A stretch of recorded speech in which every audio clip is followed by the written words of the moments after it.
What is up, guys, and welcome back to the channel. So today we're going to be reviewing and breaking down The Flash Season 9, Episode 12, titled A New World Part 3, Changes. So guys, the episode starts with a look at Eddie Thawne back in the graveyard, who says to Captain Korber, who apparently becomes Captain in 2049, that he shot himself with that bullet that he's holding and needs to find out how he's alive right before a portal opens and takes Korber from the graveyard. I thought the scene was going to be when Eddie time travels to, the present, but that obviously wasn't the case in this episode. But then we go back to 2023, and Speed Force Nora says Barry is head for the year 2049. She also says that if the Speed Force gets wiped out because of the negative Speed Force, then the whole timeline will be erased, which didn't really make a lot of sense to me. But as the episode sort of went on, I sort of understood that a little bit better. Then we actually get a look at, what Star Labs looks like in the year 2049, as we get a Chronarch reference as well. Apparently that's like a future villain that they, I think, referenced the Chronarch War, or, something along those lines, which is pretty interesting. And they actually, have their secret Flash operations happening underneath the Flash Museum, which does make sense, I guess, because, the Flash is still a hero in 2049, so he needs a place to operate, which I guess that, all makes sense right there. So yeah, they didn't just change all of Star Labs into a museum. They kept, like, the Cortex and whatnot for their Flash operations. But the one thing that is completely ridiculous is that in 2049, we see Cecile, Chester, and Allegra, and it doesn't look like they've aged a day, which is absurd, seeing as how they, would have aged 26 years. And honestly, it kind of pissed me off how they didn't even try to age them at all, because that just made no sense whatsoever.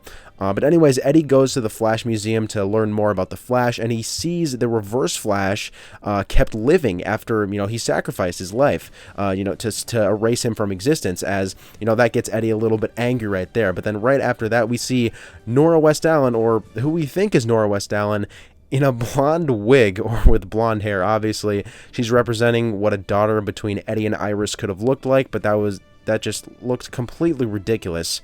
But, obviously she's just a hallucination courtesy of the negative Speed Force, as she tells Eddie that, he always wanted a daughter and could have one as a portal opens up, which likely would have taken him to 2023. But right then, the real Nora West Allen saves him from that and also recognizes him as Eddie Thawne. So then we see Eddie with the 2049 Team Flash, where Nora reveals to him that she's Barry's daughter, and we see them talk about when they first met, when Nora traveled back to 2013, as well as what happened since Eddie's death, where he realizes he could have had a whole life if he didn't kill himself. We also get a Watchtower reference from Gideon. Obviously we have had the Watchtower in the Arrowverse, but I thought that was a cool Justice League reference right there. But Gideon was talking to Nora in the pipeline until the negative Speed Force calls to Nora, and she sees the blue crystal on the ground. So then anyways, we see Eddie looking at pictures of Iris and Barry, when Nora comes in and tells him that the Singularities opening is all Eddie's fault, but obviously Nora is being controlled by the blue crystal and the negative Speed Force in that scene. So then we see Cecile time travel to 2049, or I guess her mind time travels to 2049, which is just dumb. So her goal is to find 2023 Barry, who is on his way to 2049, but it doesn't work out for her the first time around, and that officially marked the first half of the episode being flashless, guys. Now, the Eddie Thawne stuff was pretty cool in the first half, but not having the Flash in the first half of the second to last episode of the entire show is absolutely ridiculous and infuriating. So yeah, that was a really big disappointment right there. But then the blue crystal controlled Nora, I should say, says Eddie can have the life that was taken from him if he just takes the blue crystal, or chooses to take the blue crystal. But at first he declines, and this is where we see Barry make his first appearance, as he appears in 2049 before he's quickly zapped down to the ground by blue crystal controlled Nora. I guess we could call her COBALT Nora. Then we see Eddie come back as Barry runs the two of them out of there before they embrace, and Barry thanks Eddie for saving his life.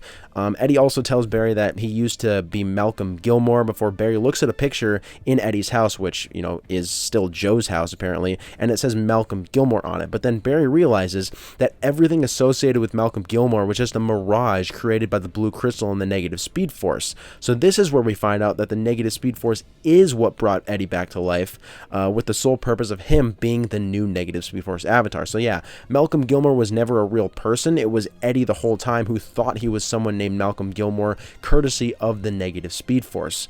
So we also find out the reason Eddie was revived is because he had the perfect motivation to choose the blue crystal and to choose to become the next negative Speed Force avatar, as he starts to get mad at Barry and starts, his villain phase. He tells Barry that he stole his fiance and stole his life, which, like, I've been saying for a long time, is the perfect motivation for Eddie to become a villain. Barry does think that he may have gotten through to Eddie, but then he hears the blue crystal controlled Nora in the middle of the city to bring Eddie to her, or else she'll destroy the city. So Barry leaves Eddie to go deal with that. But nonetheless, that was a really great scene between Eddie and Barry.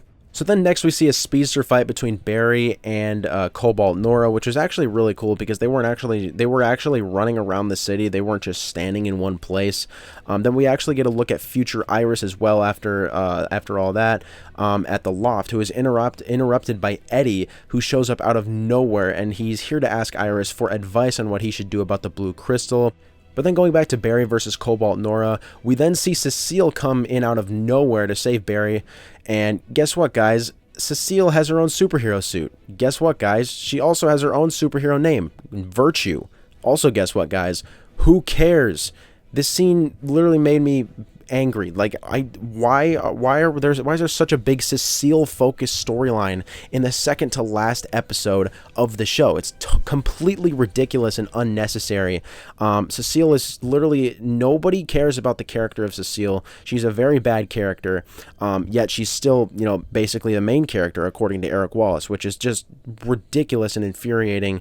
And I was really not a big fan of, the episode that revolved around Cecile. But anyways, then we go back to Iris and Eddie, where Iris tells him that she loves Barry and not him, which was the ultimate thing that pushed Eddie over the edge and made him choose the negative Speed Force. We also see Barry talk to future Iris, which is a pretty cool scene, but then Barry disappears, just like he's been doing this whole storyline, and likely he's headed back to the year 2023 for whatever reason. Then at the end, we see Eddie find the blue crystal in his office back at Mercury Labs, and this is where he chooses the blue crystal officially and becomes the next negative Speed Force avatar. Now, in the blue crystal, he also sees Reverse Flash, Savitar, and Zoom, Godspeed, obviously meaning the crystal has the power to revive all of them right before Eddie goes through a portal to most likely the year 2023. Now, I'm not sure what it is with Eric Wallace making the main villain for a graphic novel only appear in the final episode of the arc, but it's kind of getting ridiculous. They did it with Godspeed, and yeah, I just really do not like the graphic novel approach whatsoever from Eric Wallace. But yeah, based on the trailer for episode 13, the finale of the show, it looks pretty good. It's looking to be a pretty good finale, and it's really sad that the show is coming to an end, even if it does make me a little bit angry sometimes. But yeah, this episode was alright. It wasn't too bad. There was a little too much focus on Cecile, but the Eddie Thawne stuff was really cool. We did get a lot of content with Barry, even though he was only in the second half. But yeah, I thought this episode was still alright. I give it like maybe a 6.57 out of 10. But yeah, now we're going to move on to the finale, which does look to be really, really good. But anyways, I'd say that's about it, guys. Thanks for watching. Make sure to comment your thoughts on this video down below, as well as your thoughts on the episode. What did you guys think of it? What are your thoughts going into the series finale? And yeah, I'll see you guys in the next video.